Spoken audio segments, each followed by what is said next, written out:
If you're watching this video right now, you need to know that a significant new U.S. immigration law has just been passed, and it's sending shock waves through the immigration community worldwide. This isn't just another policy tweak or administrative adjustment. We're talking about a comprehensive immigration law that will fundamentally reshape how the United States processes green cards, manages visa applications, and enforces immigration requirements throughout 2026 and beyond. Whether you're a green card holder, a visa applicant, an international student, a skilled worker, or someone with family members navigating the U.S. immigration system, what happens because of this new law will directly impact your life, your timeline, and your future in America. The word shock isn't an exaggeration. Immigration attorneys, policy analysts, and advocacy groups are all scrambling to understand the full implications of what just passed. And that's exactly why I'm bringing you this breakdown right now, to cut through the confusion, separate fact from fiction, and give you the clear, accurate information you need. Stay with me until the end of this video because we're going to cover exactly what this law does, who it affects, what changes are coming in 2026, and most importantly, what you need to do right now to protect yourself and prepare for what's ahead. Let's dive in. First, let's make sure everyone understands what it actually means when we say a U.S. immigration law is passed. In the United States, immigration law is governed by federal statutes passed by Congress and signed by the President. This is different from executive orders, agency regulations, or policy guidance, which can be changed more easily by administrations. When we talk about a law being passed, we're talking about legislation that went through the full congressional process, introduced as a bill debated in committees, voted on by both the House of Representatives and the Senate, and then signed into law by the President. This is significant because actual laws are much more permanent and harder to reverse than administrative policies. They carry the full force of federal law and typically require new legislation to change or repeal. The new immigration law we're discussing today completed this entire process and was officially signed into law. This makes it binding federal law, not just a policy preference or administrative guidance that could be easily changed. Now, when does this law take effect? Most comprehensive immigration laws don't go into effect immediately. There's usually an implementation period during which federal agencies like USCIS, the Department of Homeland Security, and the Department of State develop the regulations, procedures, and systems needed to actually enforce the law. According to the provisions in this new law, major components will begin taking effect in phases throughout 2026.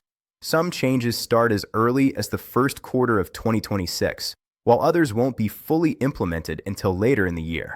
This is why timing matters so much. If you have applications pending, if you're planning to apply for status changes, or if you're considering immigration-related decisions, the timeline of when different provisions kick in could directly affect your case. Understanding the difference between the law passing today and the law being implemented over the coming months is crucial to making informed decisions. So, why is this particular immigration law being called such a major development? Immigration law in the United States affects millions of people globally. Every year, the U.S. processes approximately 1 million new green cards, issues millions of non-immigrant visas for tourists, students, and workers, and manages complex systems for asylum, refugee resettlement, and citizenship. Any changes to the legal framework governing these processes create ripple effects that touch families, employers, educational institutions, and entire communities both in the United States and around the world. This particular law stands out from previous updates for several reasons. First, it's the most comprehensive immigration reform legislation passed in over a decade. Previous attempts at major immigration reform stalled in Congress repeatedly. The fact that this bill actually made it through both chambers and received presidential signature is itself noteworthy. Second, the law addresses multiple aspects of the immigration system simultaneously. It's not narrowly focused on one category or one issue. Instead, it touches green card allocation, visa processing, enforcement mechanisms, employer compliance, and integration programs. Third, the law reflects a fundamental shift in policy priorities. Depending on your perspective, this shift could be viewed as modernization, restriction, or reorganization of how America manages immigration. What's undeniable is that the underlying philosophy about who should be admitted, how quickly, and under what conditions has changed. Policymakers who supported this law say it's designed to strengthen border security, prioritize certain categories of immigrants over others, reduce backlogs through process improvements, and ensure that immigration serves clear national interests in terms of economic growth and security. Critics of the law argue that it creates unnecessary barriers for families, limits humanitarian protections, favors certain countries over others, and could exacerbate existing backlogs rather than solve them. Regardless of where you stand politically, the objective reality is that this law will change how the immigration system operates, and everyone navigating that system needs to understand what's coming. Let's break down the specific immigration changes this law brings in 2026. Green card processing and eligibility changes are among the most significant components. The law modifies the annual allocation of employment-based green cards, creating new priority categories and adjusting the numerical limits on certain preference categories. For employment-based immigration, there's a new merit-based point system being introduced that will assign scores based on factors like education level, work experience, English proficiency, age, and job offers in high-demand fields. Higher scoring applicants will receive priority processing. The law also changes how unused visa numbers are redistributed among categories. Previously, unused family-based visa numbers would sometimes spill over to employment-based categories. The new system limits this spillover and creates more rigid category separations. Visa categories potentially affected include several non-immigrant classifications. The H-1B Specialty Occupation Visa Program sees new wage requirements and employer attestation procedures designed to prevent displacement of U.S. workers. The H-4 Dependent Visa category faces restrictions on employment authorization. The F-1 Student Visa category now includes stricter requirements for post-graduation employment authorization, particularly for STEM fields. J-1 Exchange Visitor programs are seeing enhanced monitoring requirements. Family-based visa categories are being reorganized. The definition of immediate relative remains unchanged, but other family preference categories are seeing adjusted numerical limits and new documentation requirements. Enforcement, compliance, and procedural updates are substantial. Employers hiring foreign workers will face enhanced verification requirements and larger penalties for violations. USCIS is receiving authority to implement biometric exit tracking at more ports of departure. The law mandates faster processing timelines for certain applications, but also creates more stringent evidence requirements. This means applications may be decided more quickly, but the bar for approval may be higher. Timeline and requirement changes include shorter validity periods for certain employment authorization documents, more frequent status reviews for conditional residents, and accelerated naturalization timelines for specific categories like military service members and victims of certain crimes. Importantly, the law increases fees for many immigration applications and petitions, with some categories seeing fee increases of 30 to 50%.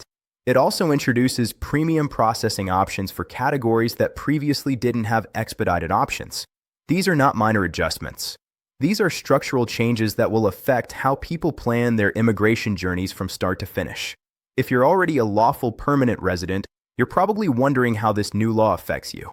The good news is that the law does not retroactively strip anyone of lawful permanent resident status. If you currently hold a green card, that status remains valid and protected under existing law. However, there are important changes to how green card holders will need to maintain their status and what requirements they'll face going forward. Rights and responsibilities of permanent residents are being codified more explicitly in the new law. This includes clearer definitions of what constitutes abandonment of permanent residence. The law establishes that absences from the United States exceeding 6 months in any 12-month period will trigger automatic review, and absences exceeding 1 year without a reentry permit will create a presumption of abandonment. This is more restrictive than the previous standard, which allowed for more flexibility in demonstrating intent to maintain residence. Travel and reentry considerations are also affected. Green card holders returning from international travel will face enhanced screening procedures at ports of entry. This includes review of travel history, employment status, tax compliance, and ties to the United States. The law authorizes Customs and Border Protection to conduct more thorough inspections and grants broader authority to refer cases for additional review if there are questions about residence maintenance for green card holders with conditional residence based on marriage or investment. The law introduces stricter evidence requirements for removing conditions. The I-751 and I-829 petition processes now require more extensive documentation of the bona fides of the relationship or investment. Why green card holders are being told this is a must-watch situation is because seemingly minor procedural changes can have major practical impacts. For example, if you're a green card holder who travels frequently for work, the new 6-month review threshold could require you to gather and maintain more documentation about your ties to the United States. If you're approaching eligibility for naturalization, understanding the new requirements could affect your timing. The law also creates new reporting requirements for permanent residents who change addresses, change employers in certain circumstances, or have criminal arrests, even if charges are ultimately dismissed. None of this means your green card is in danger if you're maintaining lawful status. But it does mean that the expectations and compliance obligations are becoming more formalized and potentially more burdensome. For people who don't yet have green cards but are hoping to immigrate to the United States, this law brings even more substantial changes. Family-based immigrants will see significant impacts. The law maintains immediate relative categories for spouses, minor children, and parents of U.S. citizens without numerical limits, but other family preference categories are seeing adjusted allocations. The F2A category for spouses and minor children of permanent residents is receiving a higher percentage of available visas, which could speed up processing for this group. However, the F3 category for married adult children of U.S. citizens and the F4 category for siblings of U.S. citizens are seeing reduced allocations, which will likely extend already long waiting periods. The law also introduces income and asset requirements for sponsors that are substantially higher than previous poverty guideline thresholds. This means U.S. citizen and permanent resident sponsors will need to demonstrate greater financial capability to support incoming family members. Employment-based immigrants face the most dramatic changes. The new merit-based point system fundamentally changes who gets priority. Advanced degree holders, particularly in STEM fields, will generally benefit. Workers with bachelor's degrees in non-STEM fields or those without degrees may find it significantly harder to qualify. The law also increases the minimum prevailing wage requirements for employment-based categories, which could price some positions out of the foreign labor market entirely. For EB-5 investor immigrants, the minimum investment amounts are being increased substantially, and the job creation requirements are becoming more stringent with enhanced verification procedures. Students, workers, and visitors on non-immigrant visas need to understand that the law creates clearer pathways from certain non-immigrant categories to immigrant status, but also creates harder cutoffs for others. F1 students who complete degrees in designated STEM fields at U.S. institutions will have enhanced access to H-1B visas and potentially direct paths to employment-based green cards. But F1 students in other fields may find optional practical training periods shortened and fewer opportunities for status adjustment. H-1B workers will face higher salary thresholds and more rigorous labor condition applications. But those who meet the new standards may see faster paths to permanent residence under the priority worker categories. How future applicants need to prepare differently is clear. Documentation standards are rising, financial requirements are increasing, and the margin for error is shrinking. Applications that might have been marginal approvals under previous standards may now result in denials. This means working with qualified immigration attorneys is becoming more important, not less. The DIY approach to immigration applications is becoming riskier as requirements become more complex and consequences of errors become more severe. Let's zoom out and look at how this law changes the entire immigration system structurally.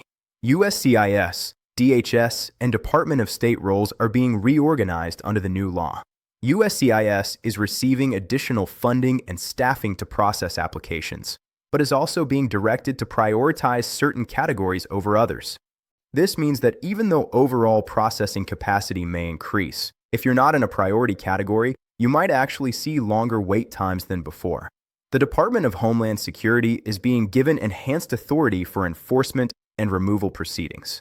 This includes expanded expedited removal authority, more resources for investigations into immigration fraud, and broader powers to revoke approvals in cases where eligibility is questioned retroactively. The Department of State's consular operations are being restructured with new security clearance requirements for visa applicants from certain countries and enhanced fraud detection systems. Backlogs, processing priorities, and enforcement focus are shifting significantly. The law mandates that USCIS process certain employment-based applications within 90 days, certain family-based applications within 6 months, and naturalization applications within 4 months. These are aggressive timelines, and they're being implemented by creating a tiered priority system. High-priority categories get fast processing. Lower priority categories may actually see processing slow down as resources are redirected. The law also creates premium processing plus options that allow applicants to pay significantly higher fees for processing within 15 business days. This creates a two-tier system where those who can afford to pay more get faster service. Why 2026 could look very different from previous years is that this law represents a philosophical shift from managing immigration as a humanitarian and family unification system to managing it primarily as an economic and security system. This doesn't mean humanitarian concerns are eliminated, but the priority framework is changing. Skills, education, and economic contribution are being weighted more heavily in allocation decisions. Family relationships are still recognized, but are no longer automatically the primary consideration in many categories. The enforcement posture is also changing. The law dedicates substantial resources to worksite enforcement, document verification, and investigating immigration benefit fraud. This creates a more adversarial environment where applications are scrutinized more carefully and mistakes or inconsistencies are less likely to be overlooked. For people navigating the system in 2026 and beyond, this means planning more carefully, documenting more thoroughly, and understanding that the benefit of the doubt is less likely to be extended. Now, let's be very clear about what this law does not do because misinformation is already spreading rapidly online. This law does not result in instant mass cancellations of existing green cards or visas. If you currently hold valid immigration status, that status is not automatically revoked by this law. Legal status cannot be retroactively eliminated without due process. This law does not cause automatic loss of status for people who are currently maintaining lawful presence. The changes affect new applications, renewals, and certain ongoing processes, but they don't suddenly make lawfully present individuals unlawfully present. This law does not impose retroactive punishment on actions that were legal when they were taken. U.S. law generally prohibits ex post facto application of criminal or punitive measures. If you complied with requirements that existed at the time you took an action, you cannot be penalized for not meeting new requirements that didn't exist yet. That said, the law does create some retrospective review procedures. For example, USCIS may review previously approved cases if new information comes to light suggesting fraud or misrepresentation. But this is not the same as retroactive punishment for following the law as it existed at the time. Address common misunderstandings clearly. This law does not ban all immigration. It does not close the border. It does not eliminate family-based immigration. It does not make naturalization impossible. What it does is change the rules, adjust the priorities, increase the requirements, and modify the processes. Those are significant changes, but they're not apocalyptic. The immigration system continues to exist. People will continue to receive green cards, visas will continue to be issued, and pathways to immigration will remain available. The pathways are just different now, and for some people, harder. Context matters, perspective matters, and accuracy matters. Don't let fear-based misinformation drive your decisions. Immigration policy experts and legal analysts are still processing the full implications of this law, but some clear themes are emerging from their initial assessments. How immigration experts are interpreting the change. Most experts acknowledge that this represents the most significant restructuring of U.S. immigration law since the 1990s. Legal scholars note that the law shifts the balance from family-based immigration toward employment-based immigration more than any previous legislation. Some analysts point out that similar reforms in other countries, particularly Canada and Australia, have led to faster integration of immigrants into the workforce, but also created barriers for family reunification and decreased overall immigration levels. Consumer advocates and immigrant rights organizations are expressing concern that the increased fees and higher evidence standards will create a two-tier system that favors wealthy applicants and disadvantages working-class families. Business groups and employer associations generally support the employment-based provisions, but are concerned about the complexity of compliance requirements and the potential for labor shortages if visa restrictions are too stringent. Why implementation matters as much as the law itself. Every immigration expert emphasizes that how USCIS, DHS, and DOS implement this law will determine its real-world impact. Laws provide the framework, but regulations, policy memoranda, and adjudication procedures determine what actually happens to individual applications. If implementing agencies interpret the law narrowly and apply standards strictly, the impact could be much more restrictive than if they interpret it flexibly. Court challenges will also shape implementation. Immigration law is subject to constitutional constraints and administrative law principles. If certain provisions are challenged successfully in federal court, implementation could be delayed or modified. Historical examples of past immigration laws provide useful context. The Immigration Reform and Control Act of 1986, the Immigration Act of 1990, and the Real ID Act of 2005 all brought significant changes to immigration processing, but in each case, the full impact took years to materialize as regulations were developed, systems were built, and case law evolved. This means we won't fully understand the implications of this 2026 law for several years. Early implementation will create precedents. Courts will clarify ambiguities and agencies will adjust procedures based on practical experience. The lesson from history is that major immigration laws create immediate disruption, followed by gradual stabilization